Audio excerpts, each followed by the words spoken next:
ரவி மோகன் இயக்கும் புதிய படத்தில் யோகி பாபு கதாநாயகனாக நடிக்க உள்ளதாக தகவல் வெளியாகி உள்ளது.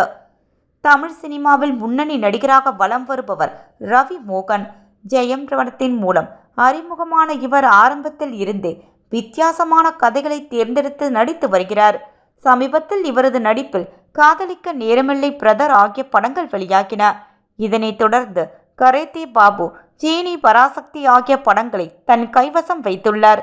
இதற்கிடையில் ரவி மோகன் புதிய படம் ஒன்றை இயக்க உள்ளதாக தகவல் வெளியாகி உள்ளது. இந்த படத்தில் நடிகர் யோகி பாபு கதாநாயகனாக நடிப்பார் என்று கூறப்படுகிறது. முன்னதாக கோமாளி படத்தில் ஜெயம் ரவி மற்றும் யோகி பாபு இருவரும் இணைந்து நடித்திருந்தார்கள். அந்த படம் நல்ல வரவேற்பை பெற்றது.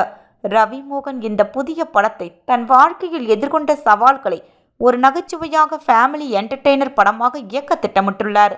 இப்படத்தின் படப்பிடிப்பு பணிகள் அடுத்த ஆண்டு ஜூன் மாதம் துவங்கும் என்று கூறப்படுகிறது. விரைவில் இப்படம் தொடர்பான அதிகாரப்பூர்வ அறிவிப்பு வெளியாகும் என்றும் எதிர்பார்க்கப்படுகிறது.